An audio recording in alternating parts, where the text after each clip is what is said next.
হেই, the পলিটিগুরুর ফ্যামিলিতে তোমাদের সবাইকে স্বাগত জানাচ্ছি। আজকে আমরা উচ্চ মাধ্যমিকের WBH এর টেস্ট পেপার সলভ করব। আর আজকের বিষয় হচ্ছে রাষ্ট্রবিজ্ঞান। শু- শুরু করার আগে বলে দিই, আমরা প্রতিদিন ঠিক সন্ধ্যা 6টার সময়, মানে আজ থেকে প্রতিদিন সন্ধ্যা 6টার সময় একটা করে সেট সলভ করব, একসঙ্গেই করব, ওকে? আর দ্য পলিটিক্যাল ফ্যামিলিতে যুক্ত হওয়ার জন্য সাবস্ক্রাইব করতে ভুলো না। তো আজ থাকছে সেট 1 পৃষ্ঠা C1। তো চলো শুরু করি। তো প্রথম কোশ্চেন হচ্ছে, কোল্ড ওয়ার শব্দটি প্রথম কে ব্যবহার করেন? দেখো, সাধারণভাবে বলা হয় যে কোল্ড ওয়ার শব্দটি ব্যবহার করেন সর্বপ্রথম মার্কিন রাষ্ট্রপতি ওয়াল্টার লিপম্যান। কিন্তু কেউ কেউ মনে করে, বা বলতে পারো যে উইলিয়াম স্যাফায়ার মনে করেন যে সর্বপ্রথম কোল্ড ওয়ার শব্দটি ব্যবহার করেন বার্নার্ড বারুচ। এখন প্রশ্ন হচ্ছে কোনটা সঠিক? দেখো, দুটোই সঠিক। যখন বার্নার্ড বারুচ থাকবে, ওয়াল্টার লিপম্যান থাকবে না, অফকোর্স আমরা বার্নার্ড বারুচকে চুজ করব। কিন্তু ধরো দুটো একসঙ্গে রয়েছে, বার্নার্ড বারুচও রয়েছে, ওয়াল্টার লিপম্যানও রয়েছে, যদিও নাম্বার দিয়ে দেওয়ার কথা যেটাই দাও, কিন্তু তোমরা ওয়াল্টার লিপম্যান চুজ করবে। নেক্সট কোশ্চেন হচ্ছে, দ্বিতীয় বিশ্বযুদ্ধে যে শক্তি বা জোট জয়লাভ করেছিল সেটি হলো, আমরা সবাই জানি, মিত্র শক্তি, তাই না? আচ্ছা, বলো তো মিত্র শক্তিতে কোন কোন দেশ ছিল? কমেন্টে লিখে ফেলো। নেক্সট কোশ্চেন, বার্লিন অবরোধ বা বার্লিন ব্লকড হয় কত সালে? তোমরা জানো তো, 1948-এ। অপশন বি ঠিক। এবার আসছে 4 নম্বর, সার্ক গঠিত হয়, সার্ক কবে গঠন হয় জানো না? আরে, 8ই ডিসেম্বর 1985-তে। এবার নেক্সট কোশ্চেন, ভারতে পরমাণু নীতির মূল কথা হলো কি বলতো? No first strike. আমরা প্রথমে অ্যাটাক করব না। কেন করব? আমরা ইন্ডিয়ান না? আমরা ভারতীয়, আমরা ভালো মানুষ। নেক্সট কোশ্চেন, 77 77টি রাষ্ট্রের গোষ্ঠী কোন ধরনের রাষ্ট্রের গোষ্ঠী হিসেবে গড়ে উঠেছে? জোট নিরপেক্ষ দেশগুলিকে নিয়ে, তাই না? G77। আচ্ছা বলো তো, বর্তমানে G77 বা 77টি রাষ্ট্রের গোষ্ঠী যেটা, সেটির বর্তমান সদস্য সংখ্যা কত? কমেন্টে লিখো। এইবার আসছে, ইউনাইটেড নেশন নামটির প্রস্তাবক হলেন, জানো না, মার্কিন রাষ্ট্রপতি রুজভেল্ট। দেখো, মার্কিন রাষ্ট্রপতি রুজভেল্ট সর্বপ্রথম 1942 সালে ওয়াশিংটন সম্মেলনে ইউনাইটেড নেশন কথাটি ব্যবহার করেন। এবার আসছে, বিশ্বের সর্ববৃহৎ নাগরিক সভা, বিশ্বের সর্ববৃহৎ নাগরিক সভা হলো সাধারণ সভা। ইউনাইটেড নেশনের এই যে সভাটা রয়েছে বা এই যে অংশটি রয়েছে, এটাকে তুমি কি জানো যে বিশ্বের সর্ববৃহৎ পার্লামেন্টও বলা হয়? তো চলো নেক্সট কোশ্চেন, 19, সরি 9 নম্বর, নিরাপত্তা পরিষদের সদস্য রাষ্ট্রের মোট সংখ্যা কত? দেখো, নিরাপত্তা পরিষদের সদস্য রাষ্ট্রের মোট সংখ্যা হচ্ছে 15 জন। জেনে রাখা ভালো যে যখন সম্মিলিত জাতিসংঘ প্রথম চালু হয়, তখন এর সদস্য সংখ্যা ছিল, মানে নিরাপত্তা পরিষদের সদস্য সংখ্যা ছিল মাত্র 11 জন, 5 জন স্থায়ী এবং 6 জন অস্থায়ী সদস্য। কিন্তু বর্তমানে সদস্য সংখ্যা হচ্ছে 15 জন, যার মধ্যে 5 জন স্থায়ী সদস্য এবং 10 জন অস্থায়ী সদস্য। এবার আসি নেক্সট কোশ্চেন, সম্মিলিত জাতিপুঞ্জের প্রতিষ্ঠা দিবস হিসেবে কোনটি, তাই তো? জানো তো, 24শে অক্টোবর 1945, অপশন এ, এটাই ঠিক। ওকে, চলো নেক্সট কোশ্চেন, 11 নম্বর, ভারতীয় যুক্তরাষ্ট্রে দ্বৈত শাসন ব্যবস্থা প্রবর্তিত হলেও দ্বৈত বিচার ব্যবস্থা আদৌ প্রবর্তিত হয়নি। এখানে সুপ্রিম কোর্ট, হাইকোর্ট ও অধস্তন আদালত সমূহকে নিয়ে একটি অখণ্ড বিচার ব্যবস্থা গড়ে উঠেছে। বলেছেন, কে বলেছেন? আমাদের বাবা সাহেব বলেছেন, Ambedkar, B R. Ambedkar. Option C ঠিক। চলো নেক্সট কোয়েশ্চেন। রাষ্ট্রপতি ও উপরাষ্ট্রপতির নির্বাচন সংক্রান্ত কোনো বিরোধ দেখা দিলে তার সমাধান করে কে করবে? সুপ্রিম কোর্ট ছাড়া আর কেউ আছে? নেই। রাজ্যের সর্বোচ্চ আদালত হলো কি? Supreme court? না না না, হাইকোর্ট। কারণ কেন্দ্রের সর্বোচ্চ আদালত বললে তখন আমরা সুপ্রিম কোর্ট দিতাম, রাজ্যের ক্ষেত্রে হাইকোর্ট। নেক্সট কোয়েশ্চেন আসি আমরা। নেক্সট কোয়েশ্চেন হচ্ছে, লোক আদালতের রায়ের বিরুদ্ধে আপিল করা আইন বহির্ভূত? একদম নয়। আপিল করা একেবারেই যায় না। ঠিক আছে, তো অপশন বিটা ঠিক হবে। ওকে, লোক আদালতের রায়ের বিরুদ্ধে কখনোই আপিল করা যায় না। এবার আসছি 15 নম্বর। প্রত্যেক রাজ্যে একটি হাইকোর্ট স্থাপনের কথা বলা আছে সংবিধান কত নম্বর ধারায়? জানো না? 214 নম্বর ধারায়। অপশন বি এটা ঠিক। তো এখানে একটা জিনিস আমি জানিয়ে রাখি যে এক বা একাধিক রাষ্ট্রের জন্য, সরি রাষ্ট্র বলছি কেন, এক বা একাধিক অঙ্গরাজ্যের জন্য উম একটি হাইকোর্ট থাকতে পারে। এটি কোন ধারায় বলা আছে বলো তো? 231 নম্বর ধারায়। 231 1 এত নম্বর ধারায়। ওকে, তো নেক্সট কোশ্চেন কি আসছে? তার আগে এটা একটু মুছে দিই। চলো নেক্সট কোশ্চেন আসছে,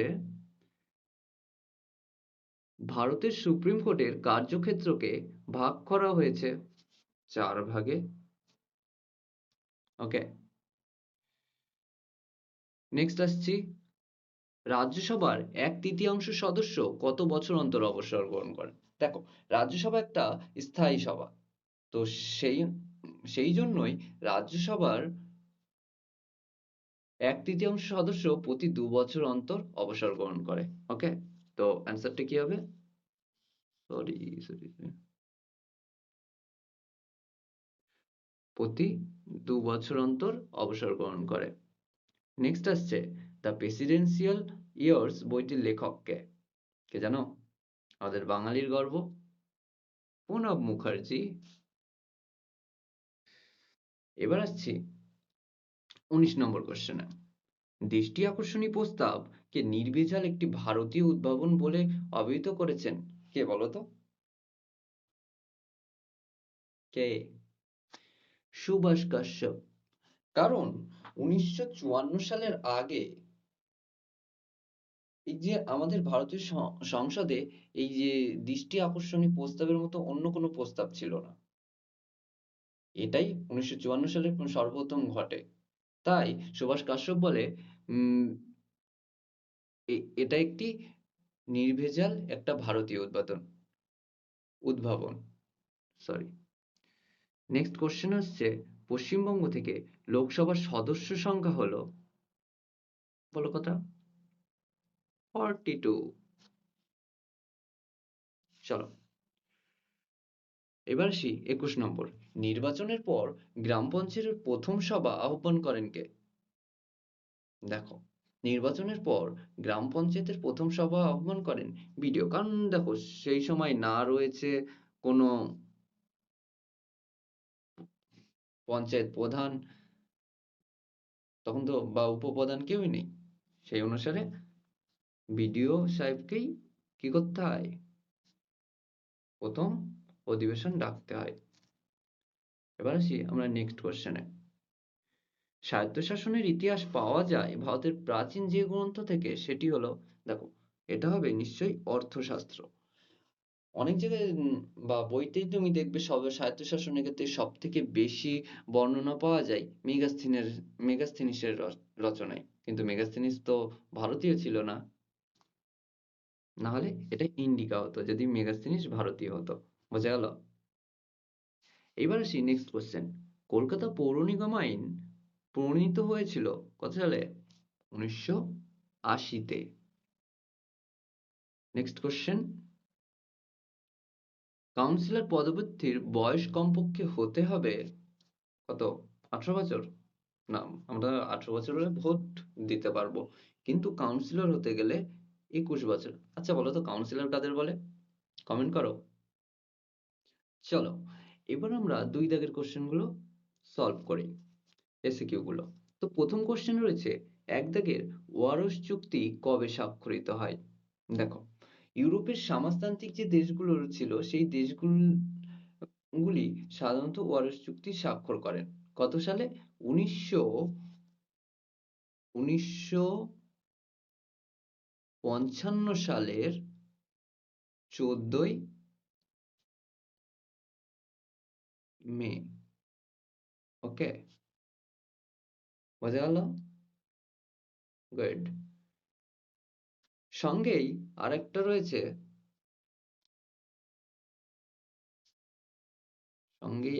রয়েছে, যে ন্যাটো জোট কবে গঠিত হয়? দেখো, ন্যাটো জোট গঠিত হয় 1949 সালের চৌ সরি 4 এপ্রিল। তো এখানে আমরা কিছু কথা বলে রাখি যে সর্বপ্রথম এই ন্যাটো কার উদ্যোগে গঠন হয়েছিল? মার্কিন যুক্তরাষ্ট্রের উদ্যোগে। মোট 12টি ছোট বড় রাষ্ট্র কি করে ওয়াশিংটন সম্মেলনে বা ওয়াশিংটনে আসে এবং 1949 সালের কি হয় 4 এপ্রিল তারা ন্যাটো চুক্তিতে স্বাক্ষর করেন। ওকে, এবার আসছি দেতাজ শব্দের অর্থ কি? 2 নম্বর কোশ্চেন। দেতাজ, দেখো কোথাও কোথাও তোমরা দেতাজ না পেয়ে দাতা তো পেতে পারো, দুটো একই জিনিস, ঠিক আছে? এর অর্থ হচ্ছে, এটা একটা ফরাসি শব্দ যার অর্থ হচ্ছে যে দুটো পুরনো বন্ধুত্বের পুনঃপ্রতিষ্ঠা বা দুটো পুরনো বন্ধুত্বপূর্ণ সম্পর্কের পুনঃপ্রতিষ্ঠা।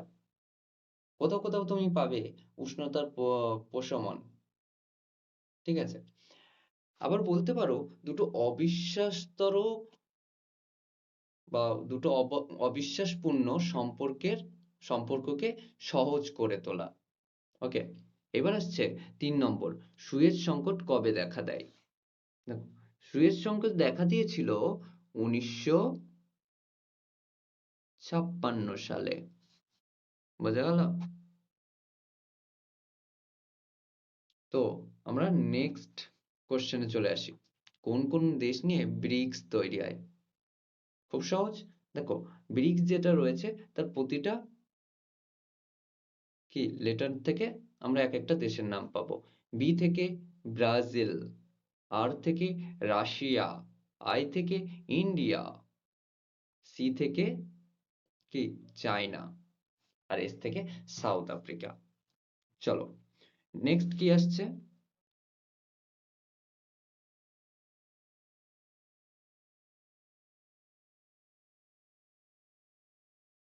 নেক্সট কি আসছে? নেক্সট আসছে সিটিবিটি এর সম্পূর্ণ কথা কি? সিটিবিটি এর সম্পূর্ণ, দেখো, সি দিয়ে কম্প্রিহেনসিভ, টি দিয়ে টেস্ট, বি তে ব্যান, টি তে ট্রিটি। ওকে, মানে কম্প্রিহেনসিভ, টেস্ট, ব্যান, ট্রিটি। লিখে দিই, সি ও এম কম্পি R E comprehensive, H E N S I V E comprehensive, T E S T test, B A N ban, T R E A T Y. বোঝা গেল? লিখে নাও। এবার আসি আমরা next কোশ্চেনে। তার আগে এটাকে মুছে ফেললাম।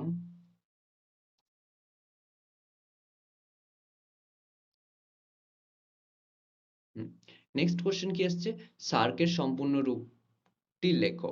সার্কের সম্পূর্ণ রূপ: এস থেকে সাউথ, এ থেকে এশিয়ান, এ থেকে অ্যাসোসিয়েশন, ফর আর দিয়ে রিজিওনাল, সি তে কোঅপারেশন। লেখার দরকার আছে? ওকে, লেখার দরকার নেই, আমি বলে দিচ্ছি, অনেকটা বড়। আরেকবার বলছি, লিখে নাও। এস তে সাউথ, এতে অ্যাসোসিয়েশন, সরি, এস থেকে সাউথ, এ থেকে এশিয়ান, পরের এ থেকে অ্যাসোসিয়েশন, তারপরে ফর, আর দিয়ে রিজিওনাল, সি থেকে কো অপারেশন। ওকে, সরি। আচ্ছা, একটু আগে আমরা এমসিকিউতে পড়েছি যে সার্ক কবে গঠন হয়, বলো তো কতটা মনে আছে দেখি। তারপরে নেক্সট কোশ্চেন আসছে যে জোট নিরপেক্ষ আন্দোলনের কয়েকজন নেতার বা প্রবক্তার নাম লেখো। বলো তো কে ছিল? ভারতেরও একজন ছিল। কে? আমাদের ভারতের তৎকালীন প্রধানমন্ত্রী জওহরলাল নেহেরু ছিল। আর ঘানার ছিল নক্রুমা। মিশরের কে ছিল বলো তো? নাসের। আরো ছিল যুগোস্লাভিয়ার টিটো, অনেকে। ঠিক আছে, চলো এর মধ্যে কোনো একটা দেবে। তুমি লিখতে পারো প্রধানমন্ত্রী, আমাদের দেশের প্রধানমন্ত্রী জওহরলাল নেহেরু, ঘানার প্রধানমন্ত্রী নক্রুমা, উম, মিশরের নাসের, যুগোস্লাভিয়ার টিটো। যে কোনো একটা দুটো কি তিনটে লিখে দেবে, বা দুটোও লিখতে পারো, দুটোর বেশি লেখার দরকার নেই এখানে, যেহেতু 1 নম্বরের কোশ্চেন। এবার নেক্সট কোশ্চেন 7 নম্বরের: সম্মিলিত জাতিপুঞ্জের প্রতিটা রাষ্ট্র সাধারণ সভায় সর্বাধিক কতজন সদস্য পাঠাতে পারে? দেখো, সাধারণ সভায় 5 জন সদস্য পাঠাতে পারে যে কোনো সদস্য রাষ্ট্র। কিন্তু যখন কোনো সিদ্ধান্ত নেওয়ার হয়ে থাকে, যখন ভোটদানের ব্যবস্থা হয়, মানে ভোট দেওয়ার সময় আসে, তখন মাত্র একটা ভোটই দিতে পারে। ওকে, যেরকম মহাসচিবের যখন চুজ করে, বা কোনো একটা ইম্পর্টেন্ট সিদ্ধান্ত নিতে যাই, তখন যে ভোটদান হয়, তখন একটা করেই ভোট দিতে পারে। নেক্সট আসছি সম্মিলিত জাতিপুঞ্জের, ওই অথবা 7-এর অথবা থাকলে, সম্মিলিত জাতিপুঞ্জের সনদে মূল ধারার সংখ্যা কত? আমরা সবাই জানি, জানো না? এই যে 111। এবার আসি নেক্সট কোশ্চেনে। সম্মিলিত জাতিপুঞ্জের কোন দুটি সংস্থা সনদ সংশোধনের কাজ করে? দেখো, এক কথায় বলে দেবে, নিরাপত্তা পরিষদ আর সাধারণ সভা, তাই না? এবার আসছে আন্তর্জাতিক বিচারালয়ের বিচারকদের কার্যকালের সময়সীমা কত? কত? 5 বছর? তারা নেতা মন্ত্রী নয়, তাই না? 9 বছর। ওকে, আচ্ছা বলো তো, আন্তর্জাতিক বিচারালয়ের সদর দপ্তর কোথায়? জানা থাকলে কমেন্টে জানিও, নাহলে পরে কোনো ভিডিওতে আমি বলে দেবো, টেনশন নেই। Next question. Okay, next question কি রয়েছে? নিরাপত্তা পরিষদের অস্থায়ী সদস্যগণ কাদের দ্বারা নির্বাচিত হয়? সাধারণ সভার দ্বারা। আর কাদের দ্বারা? সাধারণ সভার দ্বারা। নিরাপত্তা পরিষদের অস্থায়ী সদস্যরা নির্বাচিত, স্থায়ী সদস্য তো নির্বাচিত হওয়ার কোনো প্রশ্নই ওঠে না। এবার আসি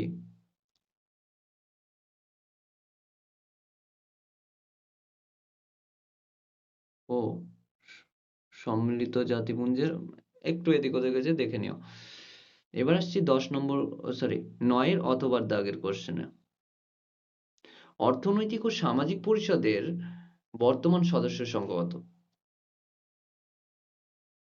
54। ঠিক আছে, এবার আসি 10-এর দাগের কোশ্চেনে। জাতিপুঞ্জের মহাসচিব কিভাবে নির্বাচিত হয়? দেখো, জাতিপুঞ্জের মহাসচিব নিরাপত্তা পরিষদের পরামর্শক্রমে সাধারণ সভা দ্বারা নির্বাচিত হয়। কিভাবে হচ্ছে? যে মোট উপস্থিত সদস্যের 3 ভাগের 2 ভাগের সম্মতি থাকলেই, মানে কি 2/3 সম্মতি পেলেই কোনো মহাসচিব নির্বাচিত হয়ে যাচ্ছে। জাতিপুঞ্জের মহাসচিব নির্বাচিত হচ্ছে। ওকে? তাহলে আমরা এটাকে কিভাবে লিখবো?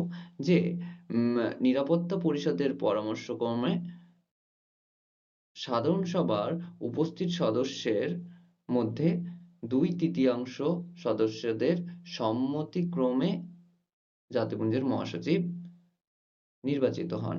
নেক্সট কোশ্চেন কি আসছে? 11 দাগের লোক আদালত গঠনের উদ্দেশ্য কি? দেখো, লোক আদালত গঠনের উদ্দেশ্য হচ্ছে অন্যান্য যে আমাদের জুডিশিয়ারি সিস্টেমের মধ্যে রয়েছে, যেমন হাইকোর্ট, সুপ্রিম কোর্ট, সেই সমস্ত কোর্টের কি করা? চাপ কমানো। এছাড়া খুব স্বল্প খরচে বা একেবারে বিনা খরচে নাগরিকরা যাতে সুবিচার পায় সেই ব্যবস্থা করা। ওকে? নেক্সট কোশ্চেন কি আসছে? অথবার কোশ্চেন আছে, সুপ্রিম কোর্টের বিচারপতি হওয়ার কি কি যোগ্যতা থাকতে হবে? দেখো, প্রথম যোগ্যতা থাকতে হবে সে ভারতীয় হতে হবে। সেকেন্ড যোগ্যতা কি থাকতে হবে? দেখো, সে কোনো হাইকোর্টের বিচারপতি হিসেবে নিযুক্ত থাকতে হবে 5 বছর, অথবা সে কোনো হাইকোর্টের অ্যাডভোকেট হিসেবে কাজ করতে হবে 10 বছর। ওকে? আরেকটা যোগ্যতা তার এমন থাকতে হবে যে রাষ্ট্রপতির মত অনুসারে তাকে একটা আইন বিশেষজ্ঞ হতে হবে। ওকে? তাহলেই সে সুপ্রিম কোর্টের বিচারপতি হতে যোগ্য। এবার আসছি, ক্রেতা সুরক্ষা আইন কবে পাস হয় বা কত খ্রিস্টাব্দে তৈরি হয়? জানো? এটা হচ্ছে 1986 সাল। ওকে? চলো নেক্সট কোশ্চেনে যাই। 13 দাগের কোশ্চেন, ভারতের প্রথম জাতীয় জরুরি অবস্থা কবে হয়েছে? কবে?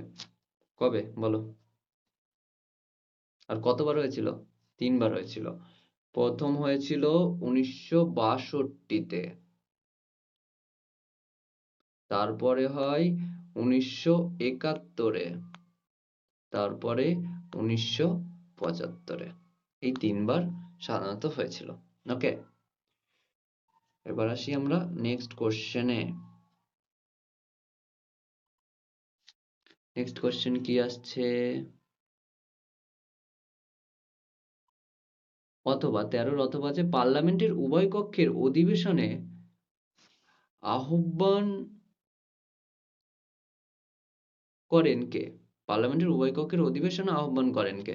পার্লামেন্টের উভয় কক্ষের অধিবেশন আহ্বান করেন রাষ্ট্রপতি, কিন্তু সভাপতিত্ব করেন লোকসভার স্পিকার।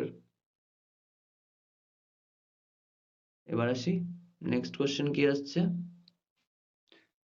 ত্রিশঙ্কু আইনসভা বা হাং পার্লামেন্ট বলতে কি বোঝায়? দেখো, এটা খুব জটিল কোশ্চেন না? ত্রিশঙ্কু আইনসভা বা হাং পার্লামেন্ট বলতে বোঝায় যখন লোকসভার নির্বাচন হয়, ঠিক নির্বাচনের পর কোনো একটা দল বা কোনো দলই যদি সংখ্যাগরিষ্ঠতা লাভ না করে, যদি সংখ্যাগরিষ্ঠতা লাভ না করে, তখন তো কে রুলিং পার্টি হবে সেই নিয়ে প্রবলেম হয়। আর যে এই সিচুয়েশনটা, যে কোনো দলই কি মেজরিটি লাভ করেনি, এই সিচুয়েশনটাকেই আমরা হাং পার্লামেন্ট বলি। যদিও তারপরে রাষ্ট্রপতি হস্তক্ষেপ করে তারপরে ঠিকঠাক হয়। ওকে? এবার আসছি 15 দাগের, পশ্চিমবঙ্গের পঞ্চায়েত নির্বাচন পরিচালনা করার দায়িত্ব কার? দেখো, শুধু পশ্চিমবঙ্গ নয়, যে কোনো অঙ্গরাজ্যেরই পঞ্চায়েত নির্বাচন পরিচালনা করার দায়িত্ব সেই রাজ্যের নির্বাচন কমিশনের। ওকে? গ্রাম পঞ্চায়েতের দুটি কাজ লেখো। দেখো, গ্রাম পঞ্চায়েতের কি কাজ? রাস্তা তৈরি করবে, এলাকার বিভিন্ন রাস্তায় এসে আলো লাগাবে, পরিষ্কার পরিচ্ছন্ন রাখবে, তাই না? এগুলোই লিখে দেবে। যেরকম বলতে পারো যে জল পরিষ্কার করা বা পুকুর খনন করা, এইসবই, আর কিছুই না। এবার বলছে কলকাতা পৌর নিগমের স্বপর্ষদ মেয়রের মোট সদস্যের সংখ্যা কত? দেখো, কলকাতা পৌর নিগমের স্বপর্ষদ মেয়রের সদস্য সংখ্যা হচ্ছে 12 জন। একজন মেয়র এবং একজন উপমেয়র থাকে সঙ্গে, আর 10 জন অন্যান্য সদস্য থাকে। মোট 12 জন। কিন্তু একটা জিনিস মনে রেখো যে যদি ওই মেয়র মানে কোনো কারণবশত পদত্যাগ করে বা তাকে পদচ্যুত করা হয় বা তিনি ধরো মারা গেল, তখন এই স্বপরিষদ যে পর্ষদ রয়েছে সেটা পুরোপুরি নিষ্ক্রিয় হয়ে যাবে। তার আর কোনো দাম থাকবে না। কারণ এখানেই মেয়রই তাদের মানে কি বলবো জীবন কাঠি। ওকে, বড় কোশ্চেন গুলো তো বই থেকে পড়ে নিও, এখানে আর কিছু বলার নেই। তো থ্যাঙ্কস আমাদের সঙ্গে থাকার জন্য। তো চলো, আবার দেখা হচ্ছে কাল সন্ধ্যা 6টার সময়।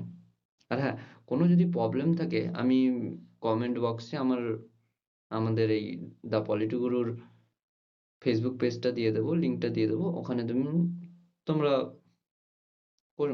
এসএমএস করে নিও, আমি অ্যান্সার দেবো।